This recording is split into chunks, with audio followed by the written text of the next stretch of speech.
kulanti wanaagsan halkani waa qubnaha TV ku soo dhawaada barnaamij wareedkeena xilligan qodobada aad ku daawan doontaan waxa kamid ah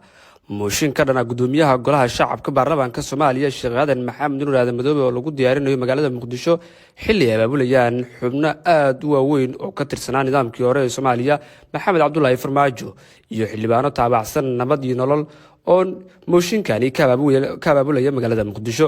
xogaa ugu dambeeyay gudoomiyaha oo safar ugu amabaxay magaalada Muqdisho dalka Netherland iyo sidoo kale safarkiisa oo aan la shaacin iyo xogar rasmi ah oo ka soo baxay waxyaabo u aada dalkaasi ayaan idin soo gudbin doonaa saaxiibayaal madaxweynaha Soomaaliya Xasan Sheekh Maxamuud waxa uu qaaday tallaabo la yaab leh oo dhabar jab ku noqotay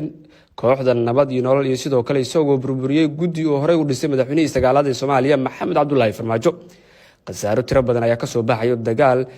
ka dhacay deegaanka Jicibow oo ka tirsan gobolka Hiiraan iyo sidoo kale xubno caan ah oo saraakiil iyo sidoo kale askar isugu jiro oo la soo warinayo in ay ku geeriyoodeen dagaalkaasi xogii ugu dambeeyay gobolka Hiiraan waan eegi doonaa qodobadaasi kuwa kalena qaybtan waynu ku faaqidi doonaa saaxiibayaal balse aynu ku bilaabno mooshin ka dhana gudoomiyaha golaha shacabka baarlamaanka federaalka Soomaaliya Sheekh Aadan Maxamed Nuur Aadan Madoobe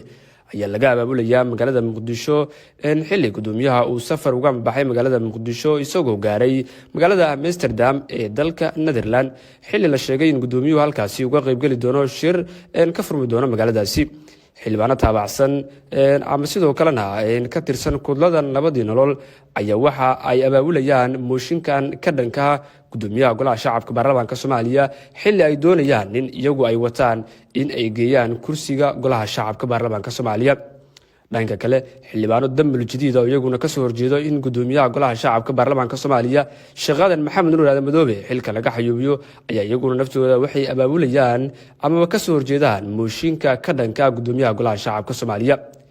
xildhibaan si weyn uga agdhow agaasimihii hore Nisa Fahad Yaasiin Xaaji Daahir oo bartiisa Facebook ku soo daabacay qoraal uu ku dhaleecanayo gudoomiyaha golaha shacabka baarlamaanka Soomaaliya xilli jawaab ay ka bixiyeen xildhibaano kale oo ka tirsan baarlamaanka Soomaaliya dhanka kale magaalada Muqdisho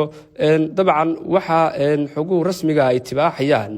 in gudoomiyaha isagu qudhiisa abaabul uu wado sidoo kalena uu isku aadisanayo xildhibaano isagu difaaco maadaama weerar baan lagu soo qaaday la doonayana in laga xayuubiyo gudoomiyaha xilka gudoomiyaha golaha shacabka baarlamaanka Soomaaliya waxaana wararkan ku heleen golaha shacabka ay sheegayaan in gudoomiyuhu uu si degdeg ah magaalada Muqdisho ugu soo laaban doono isagoo aan dhameysan safarkii ugu talagalay inuu ku joogo magaalada Amsterdam ee dalka Holland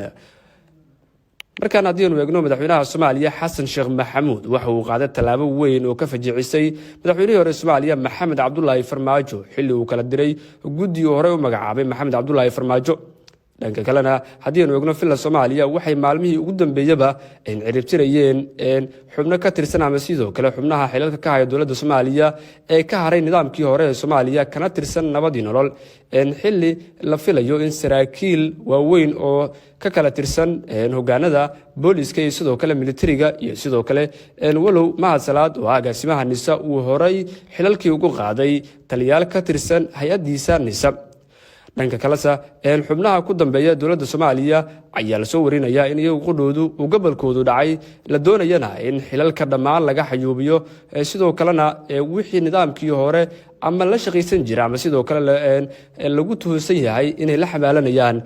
ay doonayaan in dawladda Soomaaliya uu hogaaminayo madaxweyne Xasan Sheekh Maxamuud iyo sidoo kale saaxiibadiisa siyaasadda dambil jadiid ay sidoo kale ka ciribtiraan dawladda Soomaaliya gobolka Hiiraan hadii aanu eegno waxa ka dhacay dagaal farabaan oo sidoo kale qasaare kala duwan ka soo kala gaaray labadii dhinac ay ku dagaalamay deegaanka lagu magacaabo Jicibow oo ka tirsan gobolka Hiiraan xilli wararkeenu ka heleen gobolkaasi ay sheegayaan in dagaalkaasi uu dhaliyay qasaare isugu jiro dhaawac iyo dhimasho oo ka soo kala gaaray labada dhinac ay ku dagaalamay dhanka dawladda hadii aanu ku hormarno waxa la soo warinayaa in dagaalkaasi ay ku geeriyoodeen saraakiil ka tirsan ciidanka dawladda iyo sidoo kale xubno garab siinayay oo ka tirsan macawisleyda ama dadka loo yaqaan deegaanka oo iyagu wada abaabul ka dhana al-shabaab dhanka al-shabaabsa warar aan la hubin ayaa waxay tibaaxayaan in sidoo kale amiiro waaweyn oo al-shabaab ka tirsan inay ku geeriyoodeen dagaalka ka dhacay deegaanka Jicibow oo ka tirsan gobolka Hiiraan gudoomiyaha gobolka Hiiraan Cali Jayto Cusmaan ayaa dhawaanahanba ku hanjabay inuu u argudi doono qaraxyadii mataanaha ee isniintii ka dhacay magaalada beledweyne laguna weeraray xarunta madaxtooyada gobolka hiiraan ee lagu magacaabo Lamagalaay xilli ay qaraxyadaasi ku geeriyoodeen xubno ka tirsan maamulka Hirshabeelle iyo sidoo kale dad rayid ah oo ka agdhawaa goobta sidoo kalena uu burbur baan ka soo gaaray isbitaalka guud ee magaalada beledweyne xubnaha ku geeriyooday waxaa ka mid ahaa gudoomiye ku-xigeenka maamulka siyaasadda ee gobolka hiiraan iyo sidoo kale wasiirkii caafimaadka ee maamulka Hirshabeelle sidoo kalena xildhibaano golaha shacabka xildhibaanaha Hirshabeelle ka tirsanna way ku geeriyoodeen magaalada beledweyne qaraxaasi waxa uu geystay burbur baan iyadoo madaxweynaha Hirshabeelle Cali Guudlaawe Xuseen uu sheegay in khasaaraha uu dhaliyay qaraxyadii mataanaha ay ka dhacay magaalada beledweyne ay tahay khasaaro loo baahan yahay in loo wajaho heer qaran iyo sidoo kale dadka taakuleeya iyo dowladaha saaxiibada la Soomaaliya inay u soo gurmadaan isagu dhankiisu waxa uu si cad u sheegay in arintan uu waxba ka qaban karin isaga iyo maamulkiisa xilli madaxweyne ku-xigeenka Hirshabeelle Yuusuf Dabageed uusanba ka soo muuqanin baraha bulshada la sheegayna inuu halkaasi ku sugan yahay isaga iyo sidoo kalena xildhibaan ka tirsan golaha shacabka oo lagu magacaabo Daahir Amiin Jeesow oo isagu ka soo jeeda ama sidoo kale baarlamaanka Soomaaliya ku matala deegaanada maamulka Hirshabeelle qaasatan gobolka Hiiraan waxa uu dagaal adag ka dhex qarxay madaxweynihii hore Hirshabeelle Cali Cosoble iyo sidoo kale gudoomiyaha gobolka Hiiraan Cali Jeyti Cusmaan oo iyagu ugu dhowdo isku beela xilli Daahir Amiin Jeesow uu la sheegay inuu abaabulayo ama kala furfurayo howlgallada ay iska kaashanayaan ciidamada macaawisleyda iyo sidoo kale ciidamada dowladda Soomaaliya oo la doonayo in deegaanada ku harsan gobolka Hiiraan oo ay gacanta ku hayaan dagaalamayaasha Al-Shabaab in looga soo xuriyo xildhibaan Daahir Amiin Jeesow isagu qudhiisu maalmahan sidoo kalena baraha bulshada kama uusan soo muuqan xilli uu bartiisa Facebook ku soo daabacay muuqaalo iyo qoraalo uu ku dhaliilayo xubnaha siyaasiyiinta ee ka soo jeeda maamulka Hirshabeelle qaasatan gobolka Hiiraan oo isku deegaanka ay yihiin xilli uu sheegay in deegaanada la hubeynayo iyo sidoo kale deegaanada ama ciidamada sida gooniga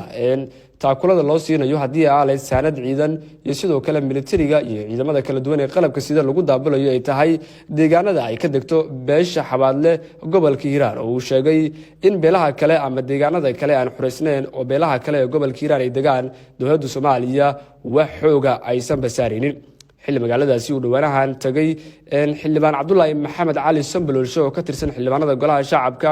kana mid ah xubnaha ugu muhiimsan Damul Jadiid isagoo ugu baaqay maamulada dariska la iyo sidoo kale qabaa'ilo uu carabaabay in ay la soo gaaraan taakulo intii ay awoodaan oo ah ciidan iyo sidoo kale uu sheegay in haddii ay awoodaan saanad ciidan iyo waxyaabaha looga baahan yahay howlgalladaasi inay la soo gaaraan waxa uu sheegay in beesha uu ka soo jeedo beesha xawaadle lagu fiirsado dagaalada ka socda gobolka Hiiraan waxa uu sidoo kale uu dhaleecayn u jeediyay beelaha dega gobolka Shabeellaha Dhexe uu sheegay in iyagu ay isku sawiriyeen sidoo kale inay muuqaale isaga soo duwaan kaliya u aadeen howlgallada ay sheegeen inay ka sameynayaan deegaano hoostaga degmada Cadalle ee gobolka Shabeellaha Dhexe wararkii ugu dambeeyay qubanaha TV xilligan waa nagita